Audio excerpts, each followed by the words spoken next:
a gente está aqui nesse momento para glorificar a Deus. Eu queria, o pessoal do coral vai lembrar, há aproximadamente um mês, nós estávamos aqui e essas cadeiras estavam vazias. E foi exatamente quando houve aquela restrição para fechar novamente. E Deus colocou no meu coração algo que eu tive que falar.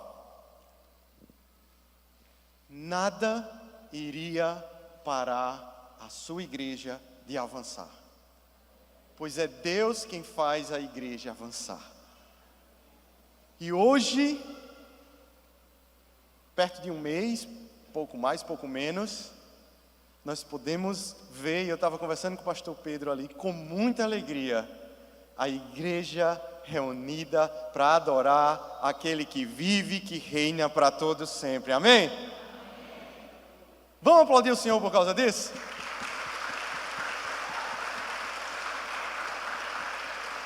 Porque nada, nem ninguém vai impedir a igreja de avançar e adorar aquele que a criou.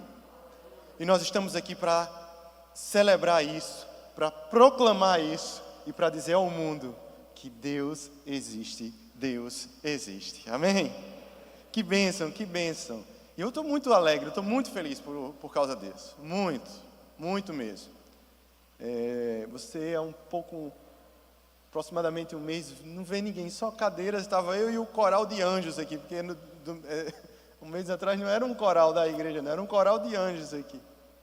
E hoje nós estamos aqui, gente, alegres, porque podemos dizer, grandes coisas tem feito o Senhor por nós, nos dando a alegria de poder cultuá-lo presencialmente, de adorá-lo como igreja, unidos na comunhão do corpo, juntos, separados, distantes, mas juntos, no poder do Espírito, e celebrar. Por isso estamos alegres. Glória a Deus por isso. Aleluia. Bem, eu queria que você abrisse a palavra de Deus já no capítulo 1 de Gênesis, capítulo 1, versículo 26, tá? Enquanto você abre a palavra de Deus no livro de Gênesis, capítulo 1, versículo 26, não quero dar aviso, eu quero dizer que a Faculdade Internacional Cidade Viva, eu não posso deixar de falar, reforçando o que o pastor Pedro disse, está aberta com as inscrições, tanto para a graduação em teologia, presencial e EAD, se quiser fazer o curso 100% virtual, você pode fazer, 3 anos de duração, autorizada pelo MEC, professores, especialistas, mestres e doutores, tá? Graduação feita com toda a excelência. Eu, como não podia deixar de falar, porque eu sou professor da faculdade, e nós temos servido a Deus, buscado servir a Deus com excelência, abençoando a vida dos irmãos, nos capacitando, nos preparando para sempre fazer melhor. Tanto presencial, para quem gosta da modalidade presencial, segunda a quinta-feira, apenas à noite, e quem já é aluno, ou ex-aluno, ou está afastado, também é hora de voltar, tá? E também na modalidade EAD, você não tem um tempo de estar no presencial, você pode fazer o EAD, então acessa ficv.edu.br. E a pós-graduação em Teologia Bíblica e Exegética do Novo Testamento, entendendo com profundidade as Escrituras do Novo Testamento, professores como Emílio Garófalo, Wilson Porter, professores internacionais e tantos outros professores a nível nacional estarão lá. Então, vamos nos capacitar. E o ideal, né, pastor Pedro, para não ficar de fora, o nosso ideal no próximo mês de agosto, com grandes novidades para a glória de Deus. Amém? Todos abriram aí? Você que está em casa, que nos assiste, né, livro de Gênesis, capítulo 1, versículo 26. Eu costumo dizer que o livro do Gênesis é o coração do Evangelho. Se o capítulo 1, o capítulo 2 e o capítulo 3 de Gênesis não existissem, nós também não existiríamos. Não existiria Cristo, não existiria pecado, não existiria salvação. Então, a essência, a base de tudo está aqui. E eu acredito que, em especial, nessa passagem que nós iremos meditar nessa manhã. Diz assim: também disse Deus, façamos o homem à nossa imagem, conforme a nossa semelhança. Tenha ele domínio sobre os peixes do mar, sobre as aves do céu, sobre os animais domésticos, sobre toda a terra e sobre todos os répteis que rastejam pela terra. criou Deus, pois o homem à sua imagem. A imagem de Deus o criou, homem e mulher os criou. E Deus os abençoou e lhes disse: sede fecundos, multiplicai-vos, enchei a terra e sujeitai-a. Dominai sobre os peixes do mar, sobre as aves do céu e sobre todo animal que rasteja pela terra. E disse Deus ainda: eis que vos tenho dado todas as ervas que dão semente, se acham na superfície de toda a terra, e todas as árvores em que há fruto que dê semente. Isso vos será para mantimento. E a todos os animais da terra, e a todas as aves do céu, e a todos os répteis da terra, em que há fôlego de vida, toda a erva verde lhes será para mantimento. E assim se fez. Viu Deus tudo quanto fizera, e eis que era muito bom. Houve tarde e manhã o sexto dia. Assim, pois, foram acabados os céus, a terra e todo o seu exército. Aqui fazendo uma referência à ordem criada espiritual, que ela é invisível, né? E havendo Deus terminado no dia sétimo a sua obra que fizera, descansou nesse dia de toda a sua obra que tinha feito. E abençoou o sétimo dia e o santificou, porque nele descansou de toda a obra que como Criador fizera. Feche seus olhos, vamos ter uma palavra de oração. Amado Deus, no nome de Jesus, nós nos encontramos agora, Senhor, na Tua presença. Em adoração, colocamos a nossa vida, rendemos o nosso espírito diante de Ti e rasgamos o nosso coração na Tua presença, no Teu altar. Agora, pois, Senhor, fala conosco por meio da Tua palavra. Que seja o Senhor a falar aos nossos corações, na autoridade e no poder do Teu Santo Espírito, para que os nossos corações sejam alcançados, tocados e semeados pela Tua palavra, e a nossa vida seja mudada, e o nosso ser moldado à imagem do Senhor. E assim possamos exaltar o Teu nome, aprender de Ti e sermos fiéis a Ti em tudo que venhamos a fazer. Assim nós Te oramos, Te pedindo, ilumina o nosso entendimento, derrama da Tua graça e fala conosco no nome de Jesus. Amém. Meus queridos, eu vou brevemente fazer um resumo do grande debate que existe hoje sobre essa verdade aqui. Quando nós estudamos e vamos para as universidades, escolas e universidades, uma das coisas que parecem entrar em contradição é o que é proposto para explicar as nossas origens e o que as Escrituras nos falam acerca das nossas origens. Quando nós lemos as Escrituras, nós entendemos que Deus fez todas as coisas e fez o homem à sua imagem. Mas quando nós vamos para o ambiente acadêmico, e aqui é um ambiente do qual eu faço parte há muito tempo e eu tenho visto isso, nós encontramos uma outra teoria, uma outra perspectiva, cujo Deus não está na equação, né? Ele é colocado fora da equação, e uma explicação de uma perspectiva humana é trazida para se trazer uma resposta à origem de todas as coisas. De fato, então, nós temos duas grandes vertentes, a que nós chamamos de evolução e de criação.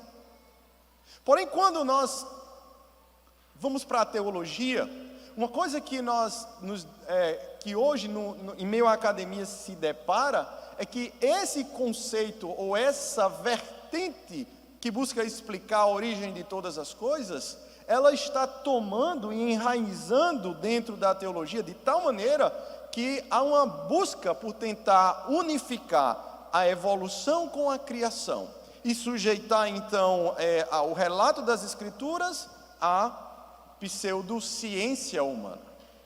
Eu sou contrário a essa perspectiva e de pronto eu já quero deixar claro, Deus criou o mundo, Deus criou todas as coisas pelo poder da sua palavra em 7 dias. Ele preparou a terra para a habitação do homem, e o homem habitou na terra. E nós não habitamos aqui há milhões de anos.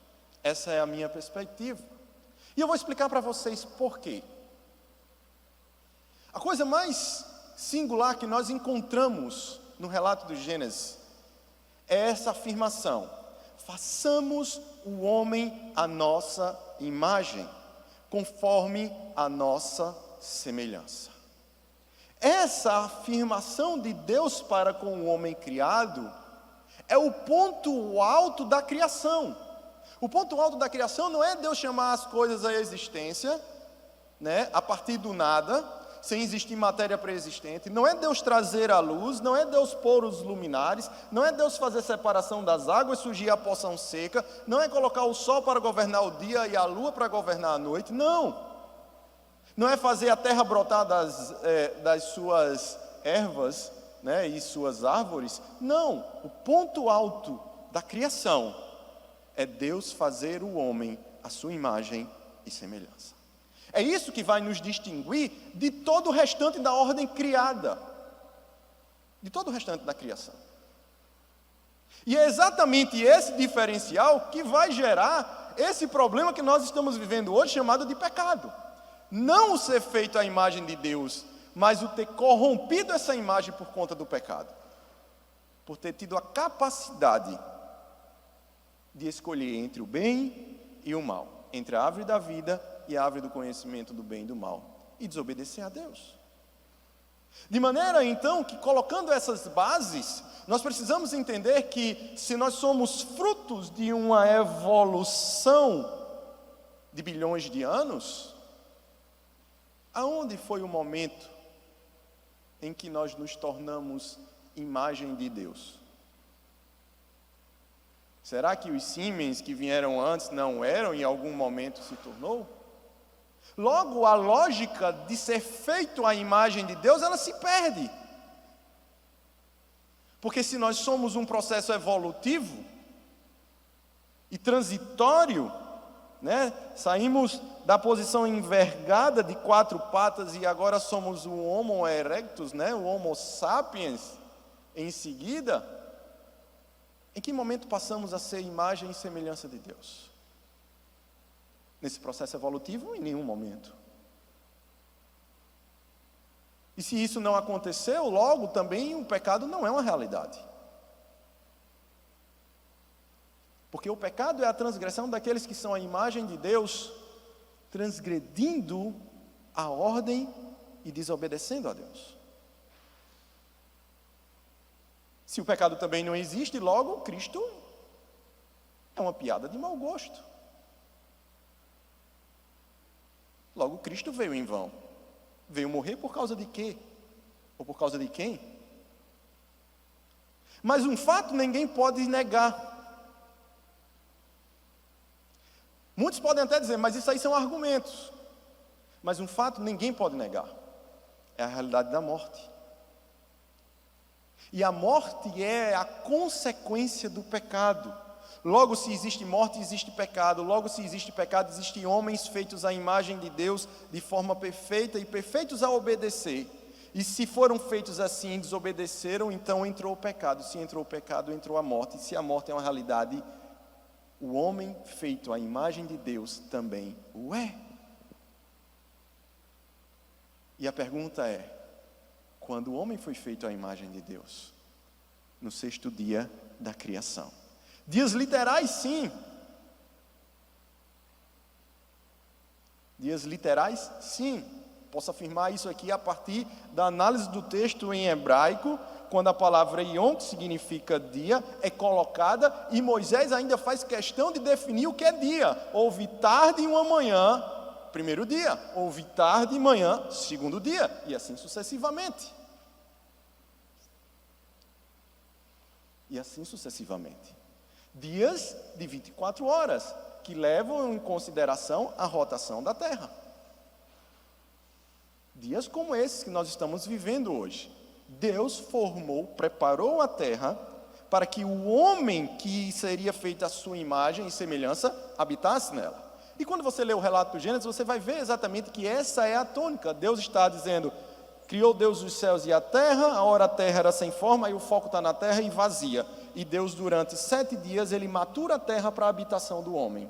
E tudo foi preparado dentro de uma ordem lógica, de maneira que no princípio não existia o caos, mas sim Deus. E quando Deus chama as coisas à existência, não chama no caos, chama a ordem, pois Deus é um Deus de ordem. E Deus então ordena todas as coisas, matura a criação para o homem habitar nela. Por que eu estou falando isso? Porque nós precisamos entender, talvez uma das coisas mais difíceis dentro da teologia, o que significa ser a imagem de Deus. Você já se perguntou? Porque Deus é espírito. Então essa imagem não pode ser uma imagem física. Essa imagem não pode ser uma representação física, porque Deus é espírito. Outras vezes eu me perguntava, eu disse, então o que é? E aí vem um grande debate. Não, é a racionalidade. Nós somos racionais, somos seres racionais. De outra sorte, os outros seres criados não são, logo nós somos a imagem de Deus nesse aspecto racional. Está limitado o argumento. Não está errado, mas está limitado. Não é só isso que define a imagem de Deus em nós. Os antigos, no passado, e no período em que Moisés escreve Gênesis, eles entendiam a ideia da imagem, trazendo a ideia aqui da idolatria mesmo, aquela imagem que se fazia de escultura de uma divindade. Eles entendiam a ideia dessa imagem como a representação visível da essência da divindade invisível. Ou seja, no mundo antigo eles acreditavam que uma imagem continha a essência daquilo que ela representava. Essa terminologia que era empregada para aquelas imagens de escultura das divindades pagãs, também estava sendo empregada aqui para dizer que o homem contém a essência de Deus. Não que isso o torna Deus, não que isso o torna divino, não que isso o faz essencialmente igual a Deus, mas ele tem a marca de Deus, ele é a imagem de Deus. Isso me chama a atenção, porque quando eu olho para essa obra da divindade, ela traz duas grandes implicações. Primeiro, a imagem de alguma coisa representa a essência daquela coisa. Se somos a imagem de Deus, e somos, nós estamos postos nessa criação para representar Deus sobre ela. É por isso que o texto vai dizer, e governe sobre todas as coisas. Porque Deus, que é o Criador, não deu a autoridade a qualquer outra criatura de governo sobre todas as coisas, mas especialmente aqueles que, como Ele, têm o poder de governo,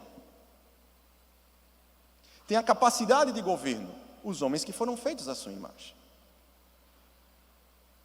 Esse é o primeiro aspecto que nós precisamos entender,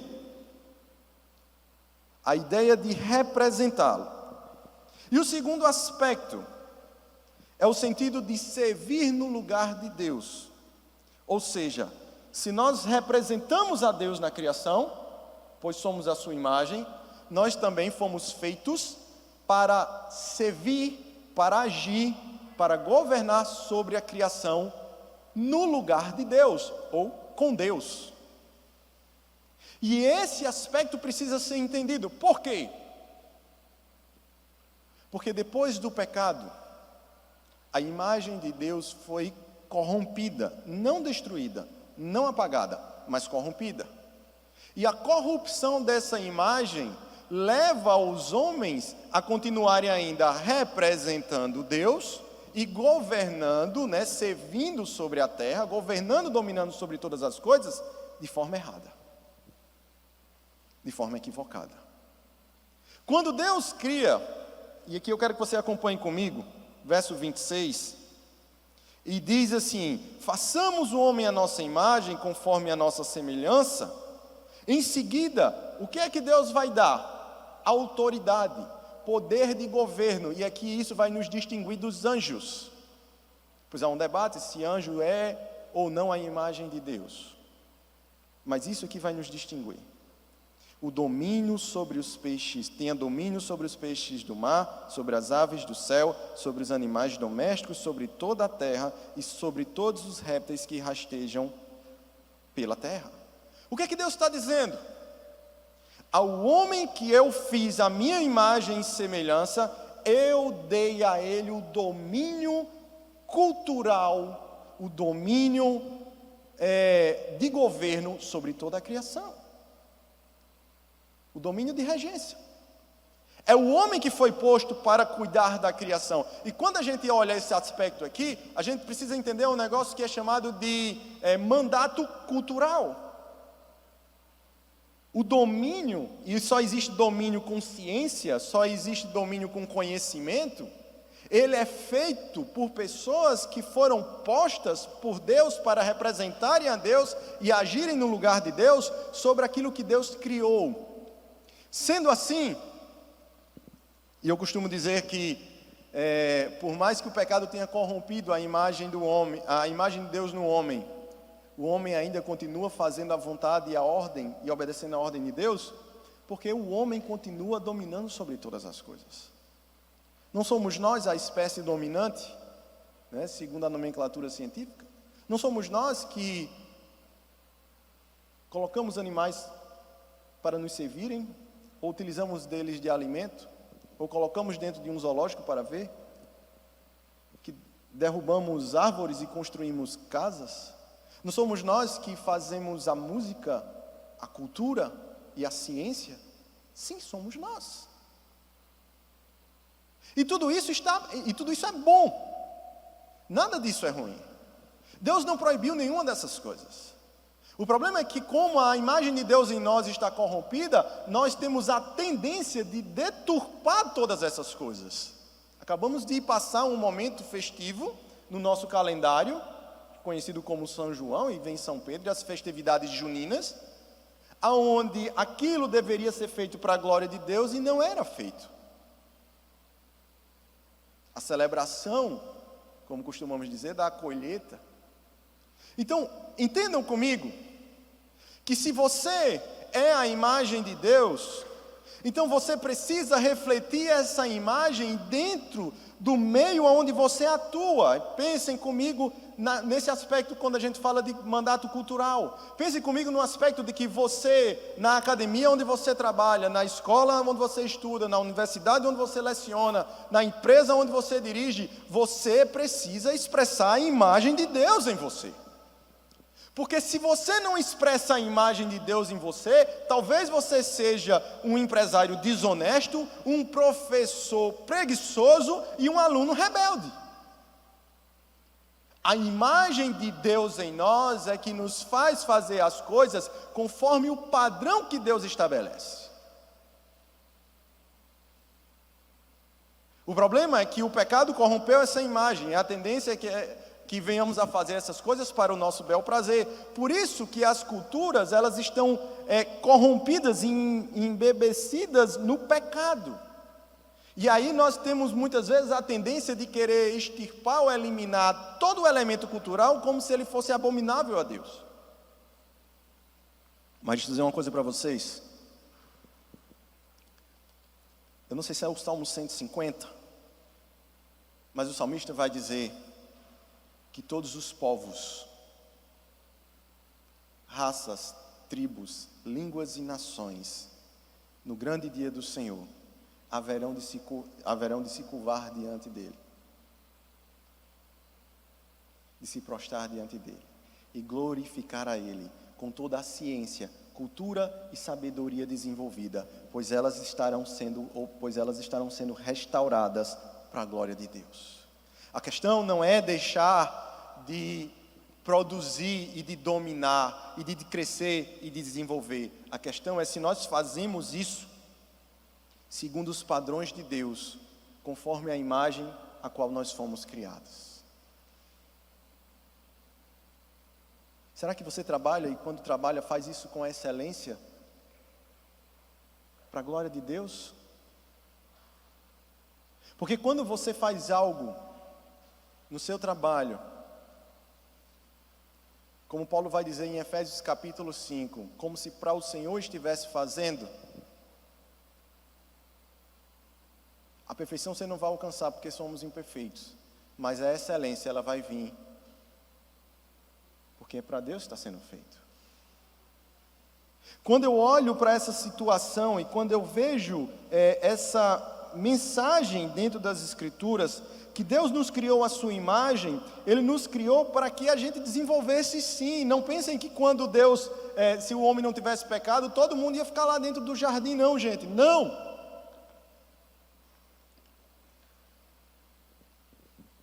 Assim como naquela época Deus disse que toda árvore que tem fruto crescesse e frutificasse, mas no início não tinha árvore ainda, as árvores desenvolveram, cresceram e frutificaram, assim também o homem ou a humanidade iria crescer, desenvolver e dominar. A questão é que o que distorce o que é feito hoje, se é para a glória de Deus ou não, é o pecado em nós.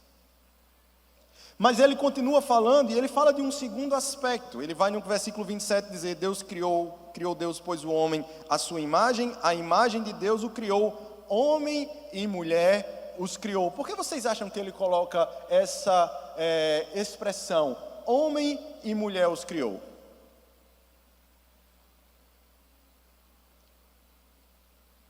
Ele poderia ter criado só o homem, e o homem sozinho, por se reproduzisse, ele poderia ter feito o homem com essa capacidade.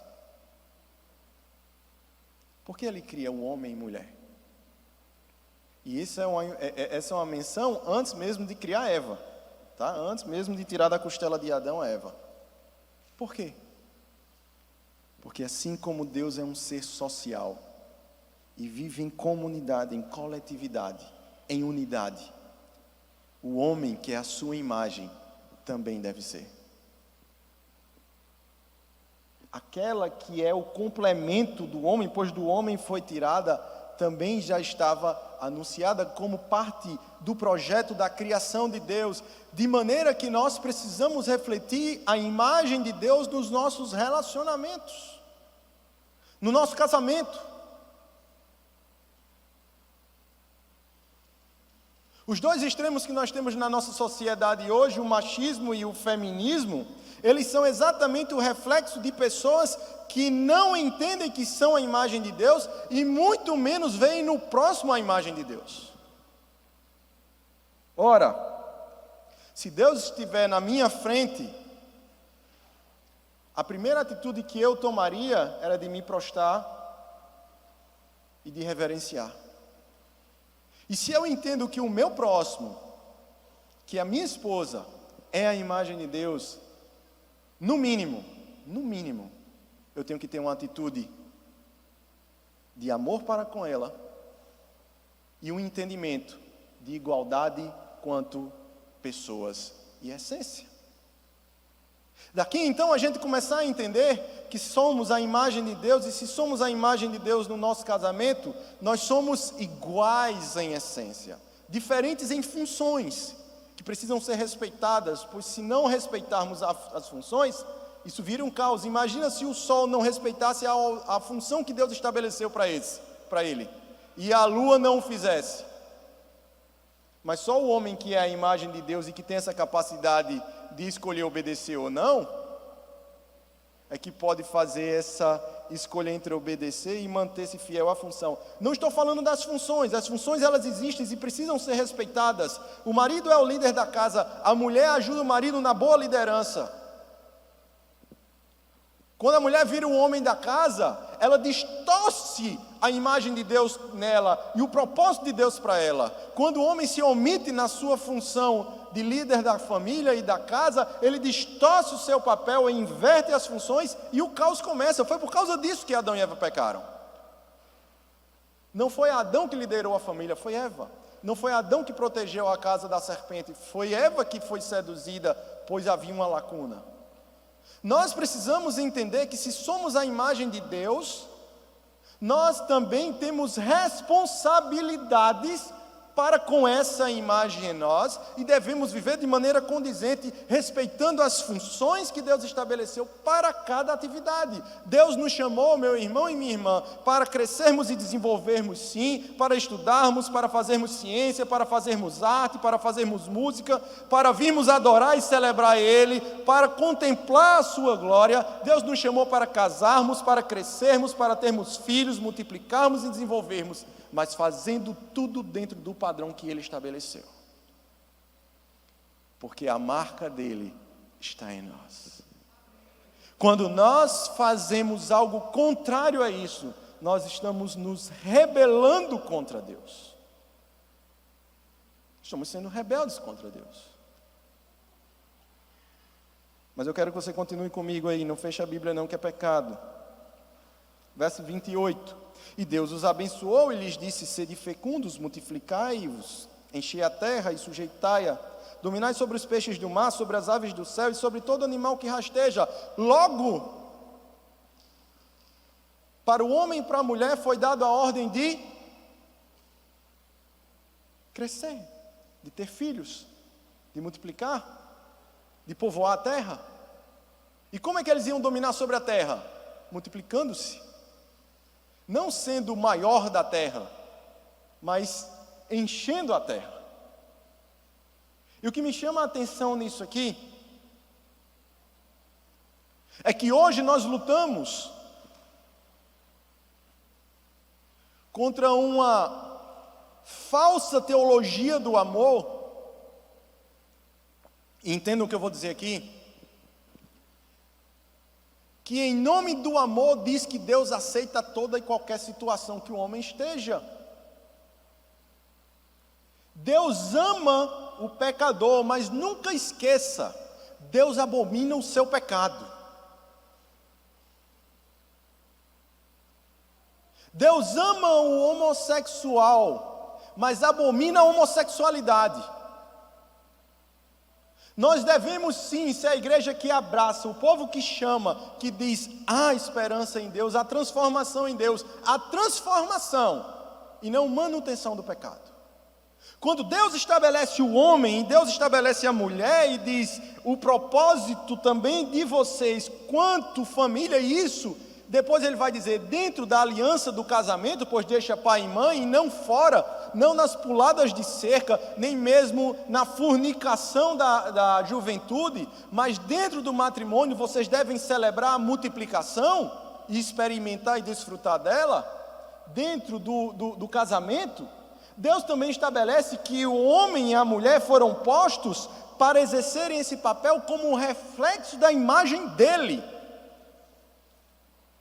De forma que quando o homem inverte a ordem natural, como Paulo vai dizer em Romanos, e se inflama contra outro homem, uma mulher contra outra mulher, eles estão deturpando a imagem de Deus existente neles.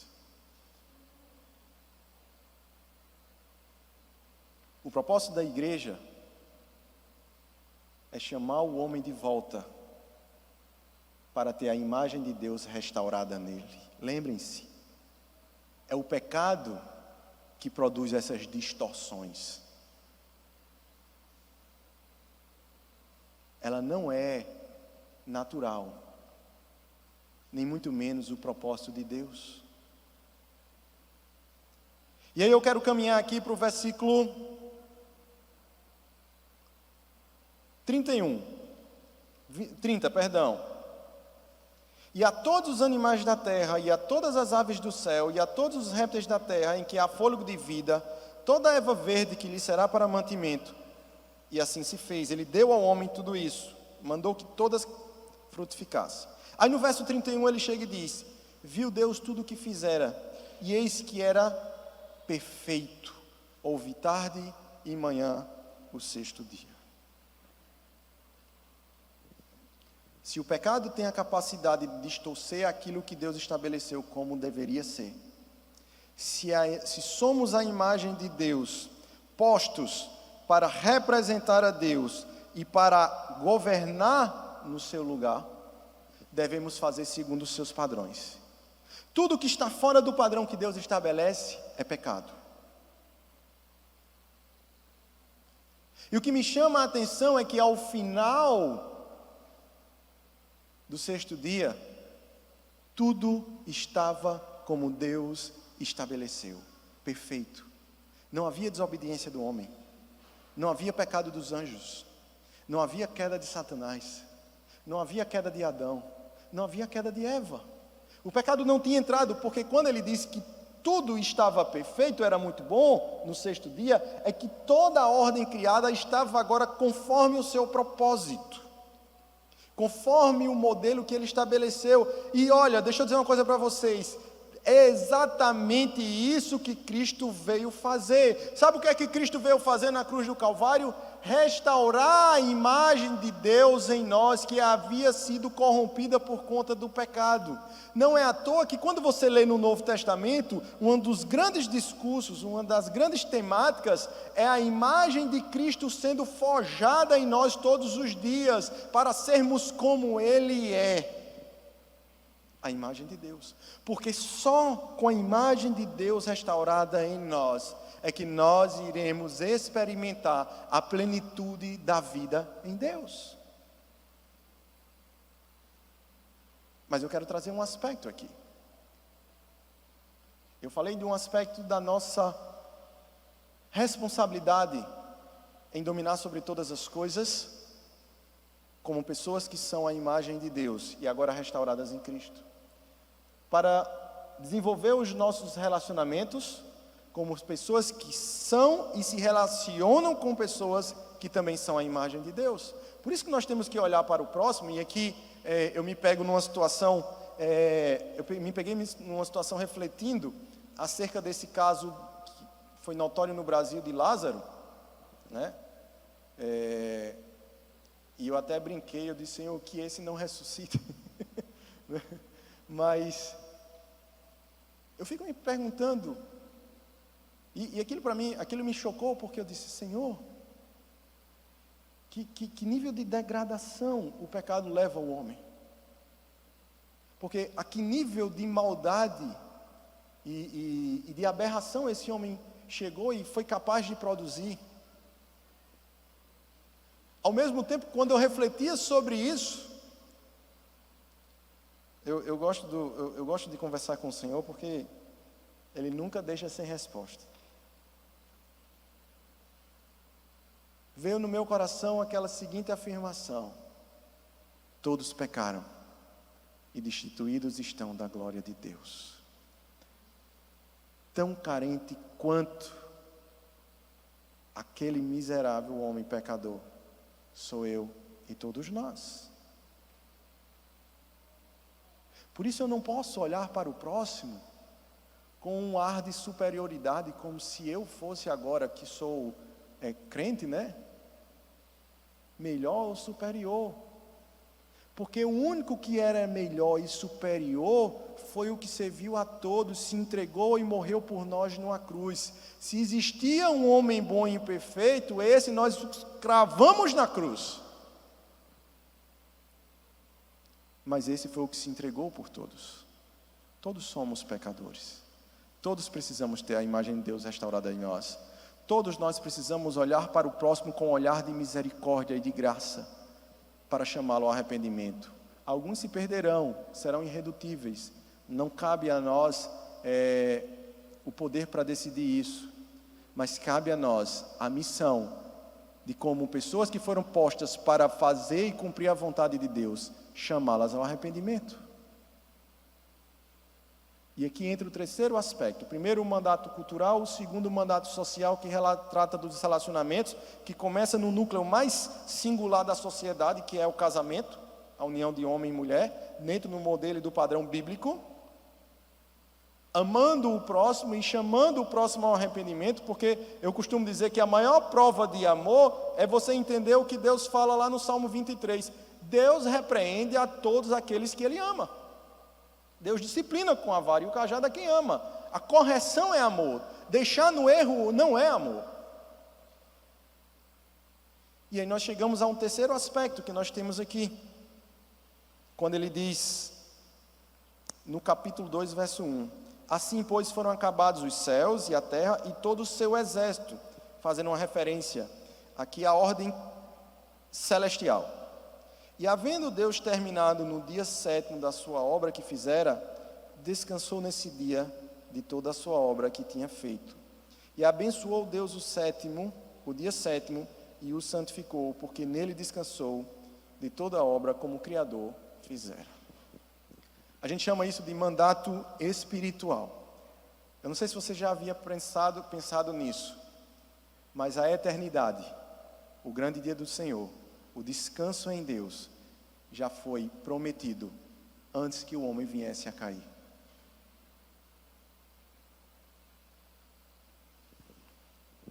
O 7º dia, que Deus abençoa e santifica, é o anúncio da consumação de todas as coisas.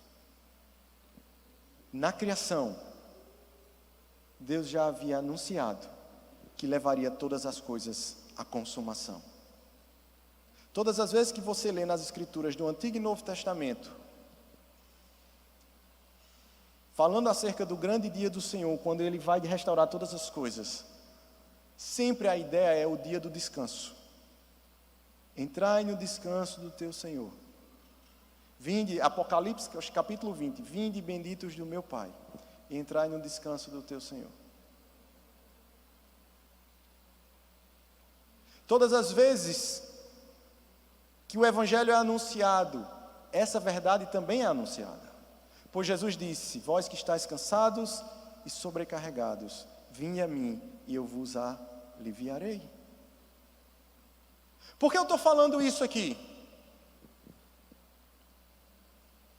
Porque quando Deus nos alcançou, e Ele nos salvou, e em Cristo nos regenerou, Ele o fez para que a imagem que havia sido corrompida voltasse a ser o quê?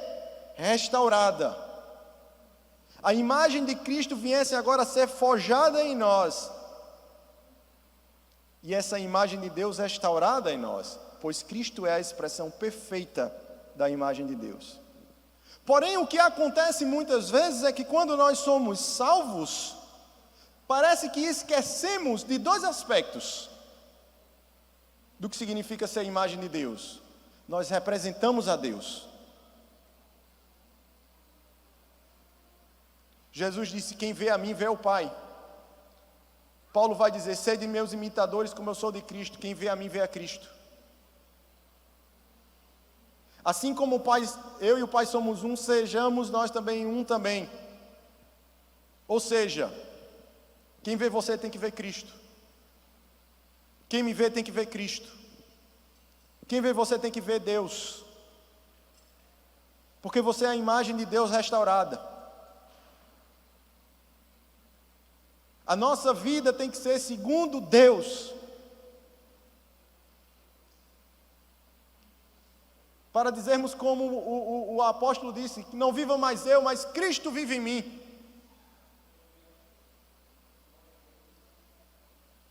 Nós temos que ser como Deus é, pois Deus disse: sede santo como eu sou santo. Porque nós somos a sua imagem, nós não somos uma outra criatura, nós somos a criatura singular, criada por Deus à sua imagem.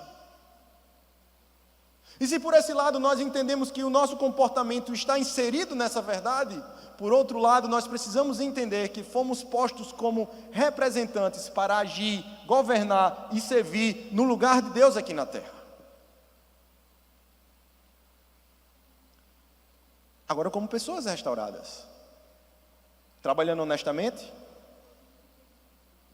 se relacionando de forma amistosa e abençoadora, mas também servindo na obra do reino para a propagação dessa verdade.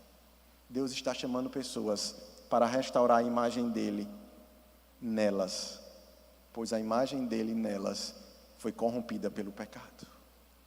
E a pergunta que eu faço é: o que é que você tem feito para isso? O que é que você tem feito? Como você tem expressado a imagem de Cristo em você? Como você tem deixado transparecer a imagem de Deus em você? Como você tem sido a imagem de Deus? Mas ao mesmo tempo eu pergunto a você, o que é que você tem feito para que isso seja propagado?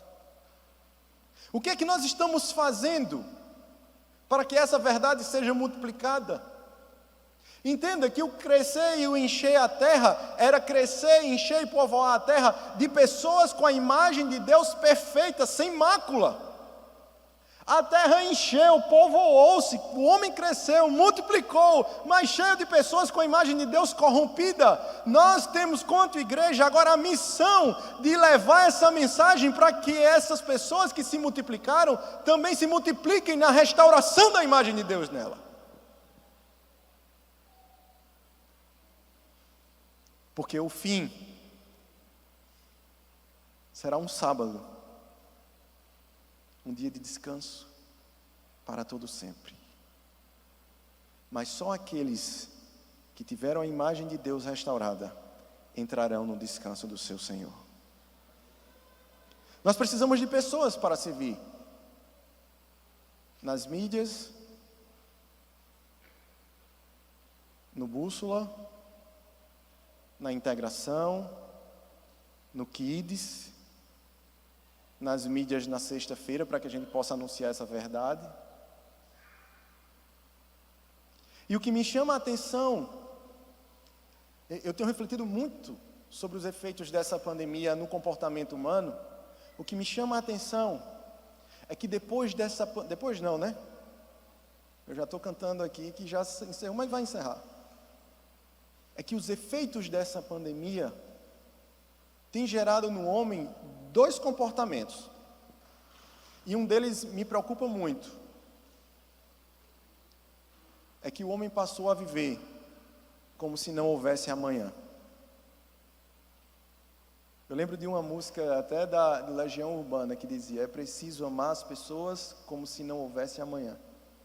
Porque se você parar para pensar, na verdade não há. Parece que esse gatilho do que não há amanhã foi startado na vida das pessoas. Isso tem um lado bom e tem um lado ruim.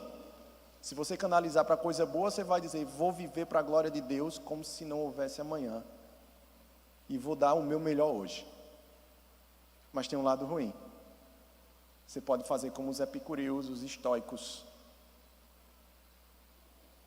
e os hedonistas. Comamos e bebamos, porque amanhã certamente morreremos. Parece que essa verdade está estartada na mente de todo mundo. Nunca se aumentou tanto o consumo, principalmente de componentes de lazer e de prazer. Por quê? Porque eu não sei se eu vou viver até amanhã. E na verdade nós não sabemos. O dia, aquele dia que a gente olha na lápide, né, da estrela de Davi até a cruz, a estrela e a cruz pertencem a Deus. O nascer e o partir pertencem a Deus. A pergunta que eu faço é: o que nós estamos fazendo entre a estrela e a cruz para Deus? Nós precisamos entender que, gente, não é a posição que você ocupa. E um exemplo muito lindo é Caim e Abel depois. Não é a posição que você ocupa que determina se você está fazendo aquilo ou não para Deus.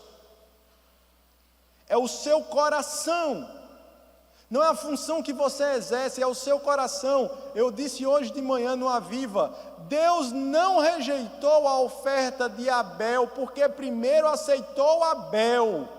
O texto diz que Deus aceitou Abel e a sua oferta, o coração de Abel e a sua oferta. Nós precisamos entender que não importa se você limpa os vidros da igreja, se você serve no Kids, se você prega, ou se você toca, se você está lá fora recepcionando as pessoas, ou se você distribui aqui o cartão de decisão. Não importa qual é a função que você exerce no corpo e para o corpo. Importa que você, quanto imagem de Deus restaurada, seja útil em alguma coisa.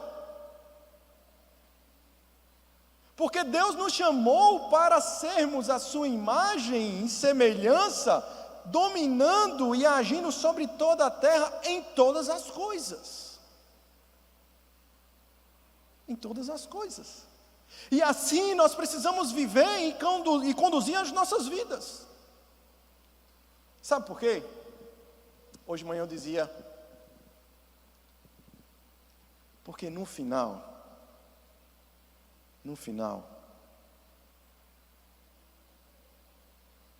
só as obras de eternidade que nós produzimos na temporalidade entrarão na presença de Deus. A palavra de Deus diz que as obras que são como madeira, palha e feno serão consumidas pelo fogo. Mas aquilo que nós produzimos de ouro, prata e pedras preciosas, essas entrarão para a eternidade. Essa figura de linguagem está falando do fruto das nossas mãos, daquilo que nós fazemos para a glória de Deus, quanto pessoas que são a imagem dele. Tem muita gente que pode cair no erro, e aqui eu digo, meu irmão e minha irmã, cuidado, pois Paulo alertou muito sobre isso, e o autor aos Hebreus também, cuidado, para não entrar naquela máxima, se eu morrer amanhã eu vou para a eternidade, então deixa a coisa como está, deixa a vida me levar, eu vou aproveitar o que tiver de melhor aqui, cuidado! Outras vezes que eu preguei, eu disse, a coisa que eu tenho mais medo, e olho para os meus filhos, começando pelos meus filhos, é filho de crente. Porque nasce na igreja, num lar cristão, os pais são crentes, mas isso não dá garantia de que ele vai morar no céu.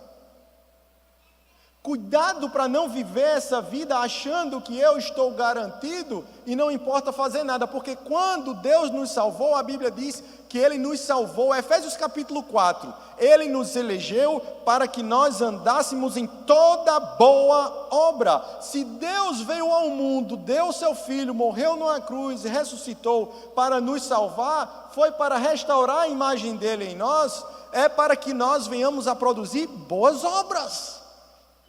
A minha pergunta é: qual fruto você tem produzido para a glória de Deus? Como pessoas que refletem a sua imagem, como pessoas que são a imagem de Deus, que têm a essência de Deus, que são como Deus.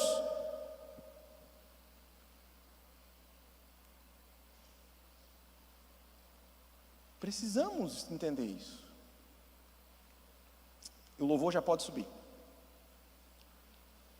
Mas eu quero trazer paz ao teu coração.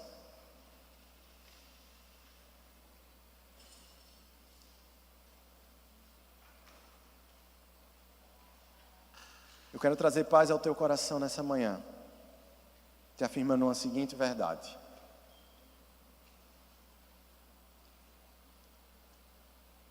Se antes da queda,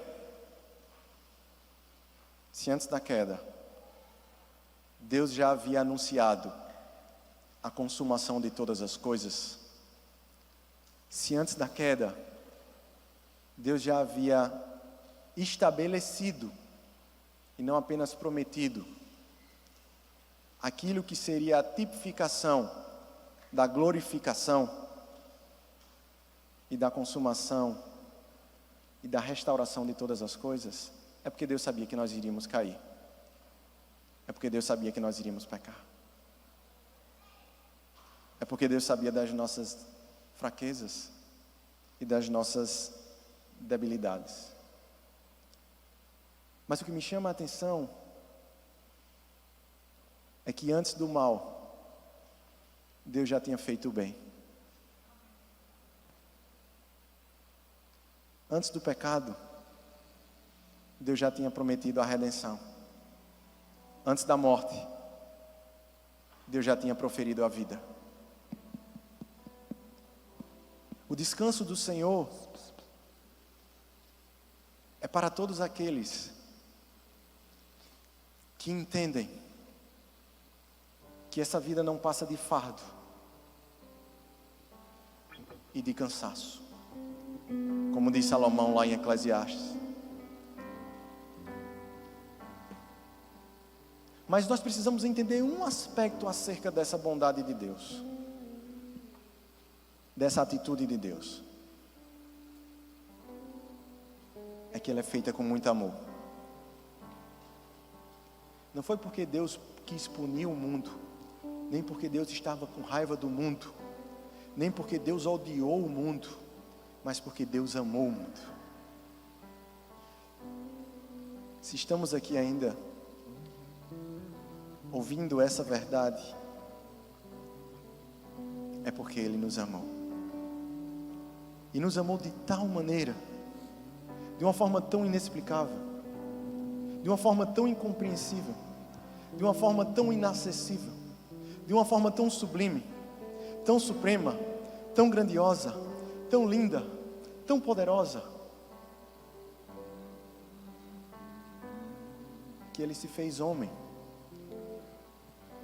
E sendo homem, se entregou para que nós não fôssemos punidos pelos nossos pecados. E morreu numa cruz de escárnio, numa cruz onde só os Lázaros da vida eram pregados. Não porque eu e você merecíamos, não porque nós somos o melhor de Deus, mas porque Deus deu o melhor de si para nós, o seu Filho. Sabe por quê? Porque o propósito de Deus é que eu e você sejamos como Ele é, pois assim fomos criados para sermos por toda a eternidade a imagem e semelhança de Deus. Santos como Ele é santo, perfeito como Ele é perfeito, temporariamente pecadores, eternamente justos. Por isso, hoje é o dia que Deus nos desperta para essa realidade. A pandemia amedrontou muita gente, trancafiou outras, desviou várias, esfriou muitas. Mas Deus nos chama nessa manhã para dizer assim: voltem, venham. Você que está em casa me ouvindo, Deus te chama. Te chama para servir, para cumprir aquilo que Ele estabeleceu, para você representar Ele na terra, para você governar sobre a terra no lugar dEle, debaixo da sua autoridade e governo, para servir aquele que está distante, para alcançar aqueles rebanhos que estão ainda perdidos, como Jesus disse, de outro aprisco. Mas isso é feito por meio de mim e de você. A terra não é povoada pelo estalar dos dedos de Deus. A terra é povoada pelos homens e mulheres que vivem segundo a imagem de Deus, a bênção do casamento, e lá reproduzem filhos. A cultura e o domínio sobre a criação, ela não é feita pelo estalar dos dedos de Deus. Ela é feita por meio daqueles que representam a Deus e que dominam corretamente sobre ela. Mas o serviço a Deus também. A obra de Cristo, como Paulo diz a Timóteo: complete comigo os sofrimentos de Cristo, é feito pelo corpo de Cristo. E nós somos o seu corpo. Nós somos a sua igreja. O povo que foi salvo, eleitos antes da fundação do mundo, como diz o apóstolo Paulo, para sermos santos, predestinados, sim, para sermos famílias de Deus, e não criaturas de Deus, mas filhos de Deus, justificados, sim, no tempo e na história, por meio da regeneração e do lavar regenerador do Espírito Santo, e exaltados na gloriosa obra da ressurreição, cujos efeitos já podem ser sentidos, pois Cristo já fez por nós, mas cuja consumação há de vir quando nós entrarmos no descanso do Senhor. E aí aquilo que foi na história um desvio de percurso, se podemos assim dizer, que até os desvios estão dentro dos propósitos de Deus. Aquilo que é peso e dor para nós, não haverá mais, pois as primeiras coisas hão de passar, e Ele há de fazer tudo novo, e seremos um com Ele, como Ele é um com o Pai. E nessa manhã eu queria que você fechasse os olhos agora, para que a gente orasse e celebrasse a Deus a bendita obra da criação, a bendita obra de sermos a sua imagem e semelhança, feitos à imagem de Deus, para refletirmos ela no domínio e nas ciências e culturas humanas, nos relacionamentos, na sociedade, no casamento, na família, na comunhão com Deus, no serviço ao próximo, no serviço à igreja, na obra do Evangelho, na promoção do reino de Deus.